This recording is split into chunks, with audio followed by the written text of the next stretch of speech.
Good afternoon, good morning, or good evening, depending when you're watching this flipped video.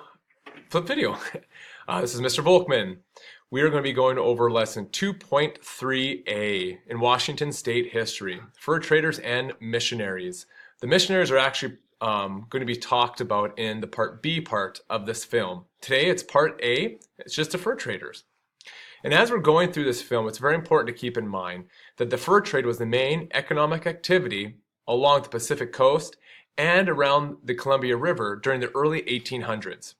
There are two groups we're going to be referring to, so in your outline, you're going to be filling out about the British Fur Trading Company and about the American fur traders. Let's start off with the American fur traders. The Pacific Fur Company was a subsidiary of the American Fur Company. The American Fur Company was headquartered over in the eastern part of our country. And they were actually in competition with the Northwest Company, which was more out of Canada. And they were in a race to see who could set up a trading post and trading posts along the Columbia River. So the American Fur Company sent a man by the name of Jonathan Thorn, who was part of the Navy, and he was going to start the Pacific Fur Company along the Columbia River. Now, Jonathan Thorn, being a Navy man, was all about Navy discipline. His, shall we say, temperament was not well suited to start a company and to lead a ship full of men who were independent fur traders. A great example is what happened when he got to the mouth of the Columbia River. The mouth is when the river exits into the ocean. It was a storm, terrible waves. He sent a boat with five men. The boat capsized, everyone drowned. He sent a second boat with 3 men. Same thing, the boat capsized, everyone drowned. So he lost 2 boats and 3 men because he was focused on his mission and getting it done. Well, he finally got to where he wanted to start his headquarters, and it was called Fort Astoria, and it was built in June 1811. Now I have this too wet, and it ended up being too wet for furs, but this is something we're going to talk about in a little bit. Thorn then quickly left to Nootka to start trading. Now, long story short, he ended up dying. He didn't last very long as a trader. And what ended up happening was he got into a disagreement with a local chief over the price of some furs and some pelts.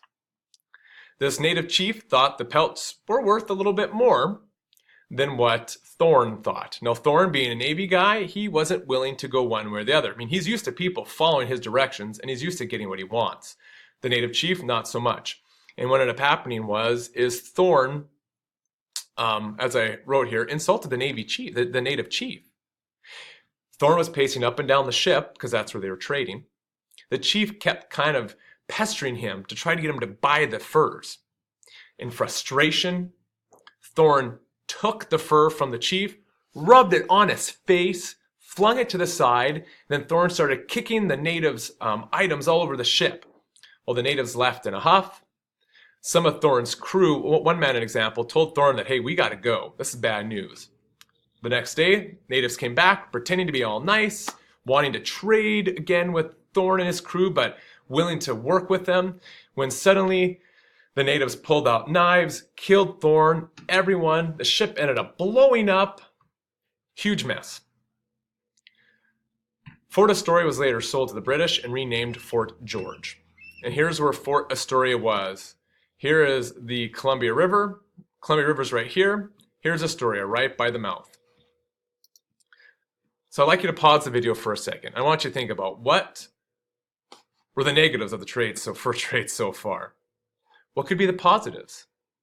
Why were guys leaving their homes in the eastern part of our country to come out west to sell furs? So please pause the video and think about this question. Hopefully you had that opportunity to think a little bit about the positives and negatives of the fur trade so far. Let's now talk about the British fur traders, which had a very different experience from the American fur traders. The Hudson's Bay Company controlled most of the trade in Canada and Oregon country. In fact, the Hudson's Bay Company is still around, but under a different name and doing very different type of business in Canada right now, actually. It's called the Bay. Anyways, they also were in competition with the Northwest Company, and through various deals, The Northwest Company, with Dr. John McLaughlin, merged with the Hudson Bay Company.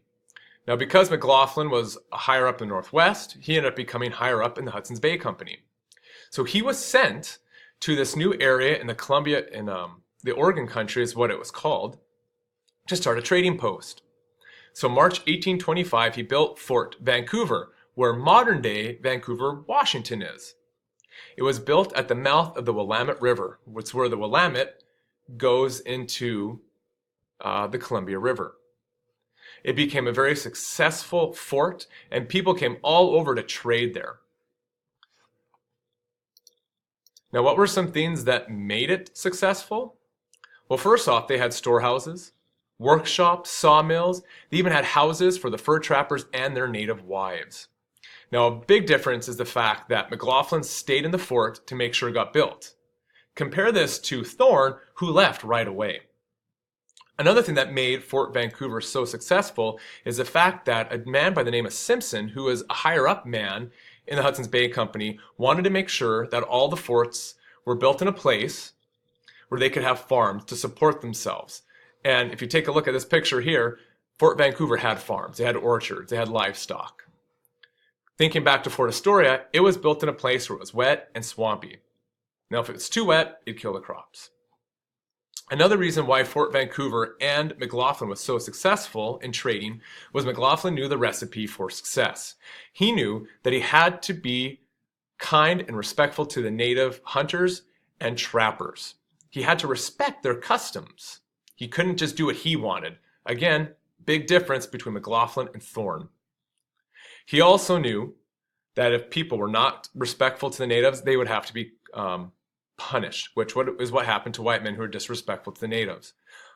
On the flip side, though, he knew that the natives could not be allowed to push the white men around. And there's a story that some natives did not do some good things to some fur traders. McLaughlin sent a bunch of men and killed and destroyed many of the natives because of that. Even though he knew that the natives would stand up for themselves. But there was a point there, that he would not let the natives do what they wanted. Let's move on, talk maybe more about the fur trade itself. The beaver pelts were used for top hats, which was very stylish in Europe and America. And here's a picture of some of those top hats. Traders traded glass beads, muskets, and other various metal objects like muskets and pans and knives to natives for skins. However, by the 1840s, the fur trade went out of business because silk hats became the new fashion. Plus, beavers were almost hunted to extinction. Beaver hats were dull versus the shininess of silk hats. Beaver hats cracked versus silk hats that didn't. And here's a picture of some beads. This is the end of part A. Please go to Edmodo and answer the question. Remember, this is an academic film, so don't be afraid to re-watch this video, even if you don't want to. This is an academic video. We're here to learn. It's not pure entertainment, even though a certain Mr. Mint wishes it were. Thank you.